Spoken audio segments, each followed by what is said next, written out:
warahmatullahi wabarakatuh. Waalaikumsalam warahmatullahi wabarakatuh. Perkenalkan, dengan saya Dian Windriani dari Puskesmas Sungai Sidang ya Ibu ya. Sudah pada kenal belum? Sudah ya. Nah, di sini saya akan menjelaskan tentang faktor risiko penyakit tidak menular ya Ibu. Nah, penyakit tidak menular itu dalam pemeriksaannya ada meliputi pemeriksaan tekanan darah, pemeriksaan kolesterol, gula darah, penimbangan berat badan, tinggi badan, serta ketajaman pada mata. Kemudian pendengaran, maksudnya untuk melatih pendengaran itu, apakah pendengaran itu masih bagus atau sudah tidak berfungsi lagi ya Ibu. Nah, di sini saya akan mencontohkan. Biasanya kan kalau kita menghadapi pasien itu biasanya kita langsung menanyakan kepada pasien ya Bu, dengan komunikasi timbal balik apakah pasien itu bisa menjawab pertanyaan kita seperti itu kan. Nah, sekarang ada metode lain yaitu metode berbisik. Metode berbisik ini dilakukan kepada pasien dengan cara kita berada di belakang pasien Bu. Kita berada di belakang pasien, setengah meter lah di belakang pasien. Kemudian tangan kita diletakkan pada bagian telinga yang searah, yang menonjol searah pipi ya Bu ya. Nah, kemudian di situ kita membisikkan kepada pasien itu. Misalnya berbisik telinga. Nah, tapi kita berbisik nih pada pasien. Setelah kita berbisik, kita tanyakan kepada pasien, apakah ibu mendengar? Apakah bisa mengulangi lagi gitu kan? Kalau pasien tersebut bisa mengulangi kata-kata yang ibu kader bilang tadi di belakang, berarti pasien tersebut pendengarannya masih cukup bagus 80%. Begitupun juga dengan telinga sebelah kiri. Ibu mengerti? Mengerti ya. Sekarang bisa kita contohkan ya Ibu supaya ibu-ibu kader bisa memeriksakan kepada klien gitu ya Bu ya. Ibu boleh kesini dulu Bu. Nih, kalau misalnya saya sebenarnya kalau misalnya duduk ya tidak apa-apa karena tidak ada kursi ya Bu ya. Saya akan meletakkan tangan saya di arah telinga Ibu. Kemudian saya akan berbisik. Ibu mendengar? Masih mendengar? Ulangi Ibu. Telinga. Nah, berarti pendengaran Ibu masih bagus. Kemudian yang sebelah kiri Bu. Apa? Iya Bu. Iya benar sekali Bu. Berarti telinga masih sebelah kanan dan sebelah kiri masih berfungsi dengan baik begitu ya? Assalamualaikum warahmatullahi wabarakatuh. Perkenalkan, saya Dr. Muhammad Fadli, saya dokter dari Puskesmas Sungai Sidang, Kecamatan Rawajito Utara, Kabupaten Mesuji. Bagaimana kabarnya ibu-ibu pada hari ini? Saya harap semuanya sehat-sehat semua ya Bu ya.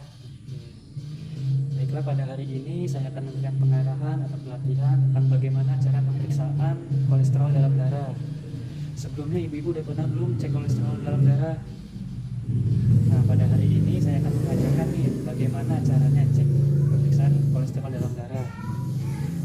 Nah, untuk itu kita membutuhkan beberapa peralatan, yaitu yang pertama alat cek kolesterolnya, yang kedua pennya, yang ketiga lancet atau jarumnya, yang keempat yaitu stik kolesterolnya, dan tidak lupa yaitu kapas alkoholnya.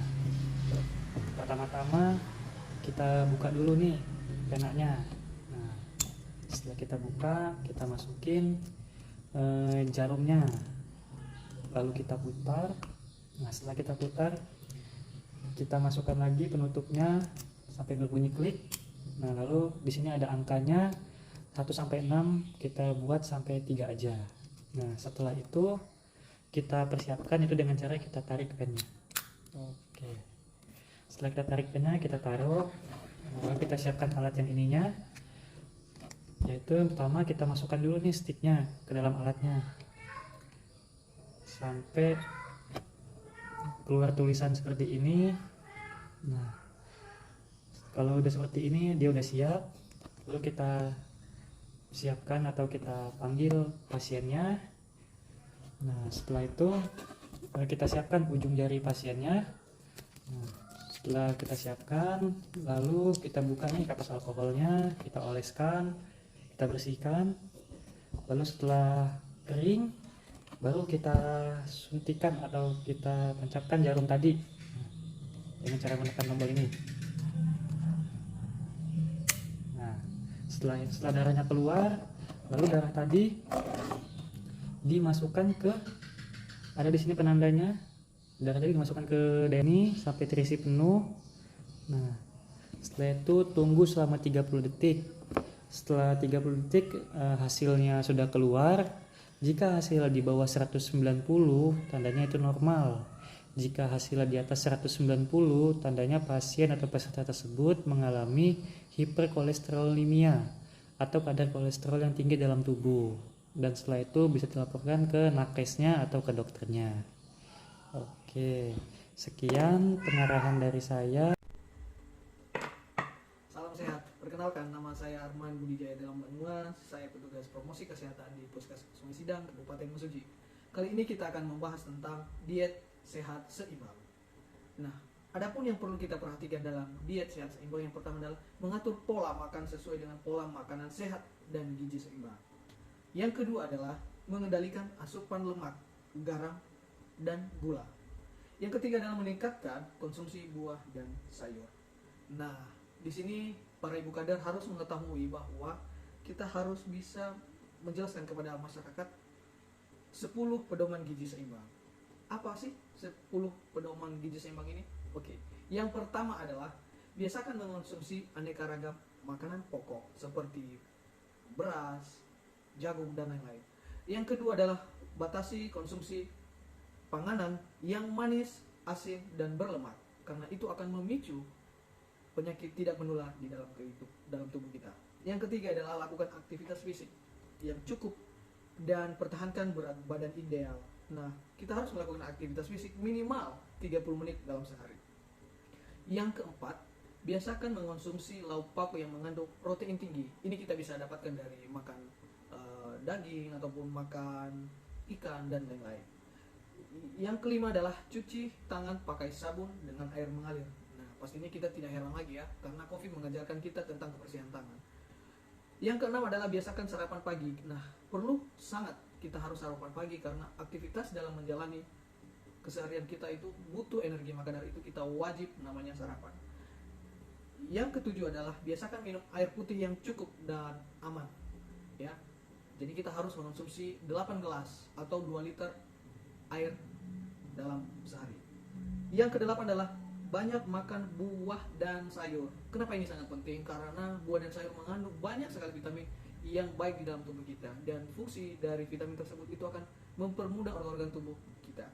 Yang kesembilan adalah biasakan membaca label pada kemasan pangan. Nah, jadi kita perlu ketahui bahwa dalam suatu label makanan tersebut terdapat beberapa komposisi-komposisi, dan itu sangat perlu kita perhatikan apakah makanan itu dianggap baik untuk tubuh kita atau tidak, lalu kadaluarsanya sudah melewati atau masih layak untuk dikonsumsi. Dan yang terakhir adalah syukuri, nikmati aneka ragam makanan, karena tanpa bersyukur dengan makan bersungut-sungut dan lain-lain itu rasanya tidak enak sekali. Maka dari itu 10 pedoman gizi seimbang ini sangat perlu kita lakukan dalam kehidupan sehari-hari. Lalu pengaturan pola makan. Pengaturan pola makan ini sangat baik dalam kita mengonsumsi suatu makanan. Di dalam satu piring ada 4 komponen yang harus kita perhatikan, yaitu adanya lauk pauk, adanya buah-buahan, dan adanya makanan pokok serta sayuran. Nah, jadi jangan sampai isi piring kita ini tertinggal dari 4 komponen tersebut. Dan sebelum makan jangan lupa cuci tangan dan minum 8 gelas air per hari. Dan ingat, aktivitas fisik sangat penting. Oke, semoga ini sangat bermanfaat bagi kita untuk menjalani kehidupan, dan kita harus diet seimbang agar tubuh kita selalu sehat.